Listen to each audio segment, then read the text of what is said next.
बहुत ध्यान रख के बहुत अच्छा सा केयरफुली थिंकिंग थ्रू करने के बाद में ये डिज़ाइन बनी है। अब इस फेंस के लगने के बाद में कैटल का, किसी भी जानवर का, पशु का ट्रैक पे आना प्रैक्टिकली ज़ीरो हो गया है। ये एक ऐसा इनोवेशन किया है जिस इनोवेशन को लोगों ने स्वीकारा है। इस फेंसिंग के करने के कारण मुंबई से अहमदाबाद के रूट को 160 की स्पीड पे लाना संभव हो गया है।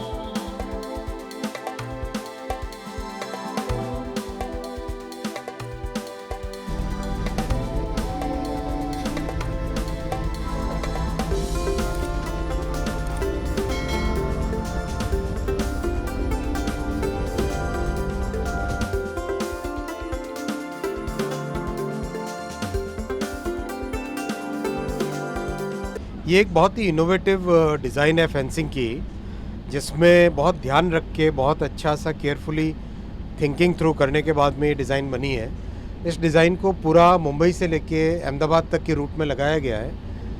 इसका फ़ायदा ये है कि अब इस फेंस के लगने के बाद में कैटल का, किसी भी जानवर का, पशु का ट्रैक पे आना प्रैक्टिकली ज़ीरो हो गया है। और जो बहुत बड़ी रिस्क होती थी, गाड़ी जब तेज़ चल रही है, तेज़ चलती गाड़ी के सामने जब कैटल आ जाता था, बहुत बड़ी एक रिस्क होती थी। ये एक ऐसा इनोवेशन किया है जिस इनोवेशन को लोगों ने स्वीकारा है। किसी भी गांव में अगर कंक्रीट की फेंसिंग करते थे, लोग उसको स्वीकारते नहीं थे क्योंकि वो गांव को एकदम प्रैक्टिकली डिवाइड कर लेता था। इस फेंस की डिज़ाइन को सबने स्वीकारा है और इसको और आगे लेके जाएंगे। अब इस फेंसिंग के करने के कारण मुंबई से अहमदाबाद के रूट को 160 की स्पीड पे लाना संभव हो गया है। काफ़ी काम हो गया है। ओवरहेड इलेक्ट्रिकल को चेंज किया गया है। 160 की स्पीड के हिसाब से ज़्यादा करंट चाहिए होती है, 800 एम्पियर करंट चाहिए होती है, तो OHE को चेंज किया है। ट्रैक में जो कई जगह पे कर्व्स थे, उन कर्व्स को सिंपल किया है, स्ट्रेट किया है। ट्रैक का पूरा स्ट्रक्चर भी चेंज किया है। कवच भी लग रहा है इस रूट पे। तो इस तरह से करके ओवरऑल जितनी भी चाहिए हमें 160 की स्पीड को लाने के लिए, वो सब आ रहा है। और इस फेंसिंग के कारण प्रैक्टिकली मुंबई से अहमदाबाद के रूट पे ज़ीरो कैटल का आना हो गया है।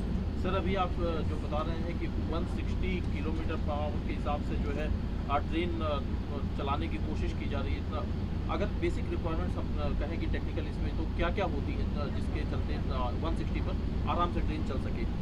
4 बड़ी रिक्वायरमेंट्स है। सबसे पहली रिक्वायरमेंट होती है जो ओवरहेड इलेक्ट्रिसिटी का जो वायर है, OHE की पूरी कैटनरी को चेंज करना पड़ता है क्योंकि 800 एम्पियर की करंट चाहिए होती है, तो उसमें 2x25 kV लगाना पड़ता है। दूसरा, ट्रैक का स्ट्रक्चर चेंज करना पड़ता है, स्लीपर की डेंसिटी, कॉम्पैक्ट नए, पूरा जो बैलास्ट है नया डालना पड़ता है। तीसरा, यथासंभव कर्वेचर चेंज करना पड़ता है, जहाँ पे कर्व से उसको सीधा करने की कोशिश करनी पड़ती है। चौथा, कवच की ज़रूरत होती है क्योंकि 160 की स्पीड से लोको पायलट कभी भी फिज़िकली सिग्नल को देख नहीं पाएगा, इसलिए ज़रूरी है कि उसमें लोको पायलट मतलब ट्रेन का प्रोटेक्शन ऑटोमेटिक हो, तो कवच उसमें ज़रूरी है।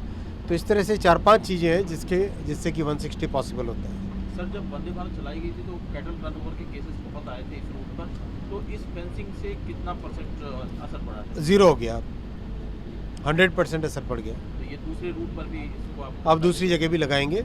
बहुत जल्दी एक वर्कशॉप करेंगे जिसमें देश भर के सारे कंस्ट्रक्शन डिपार्टमेंट्स को लाया जाएगा और वेस्टर्न रेलवे का ये जो एक्सपेरिमेंट है, इस एक्सपेरिमेंट को सबके सामने प्रेजेंट किया जाएगा। प्रेजेंट करके सबके व्यूज़ लिए जाएंगे। व्यू लेने के बाद में एक बार इसको स्केल अप किया जाएगा।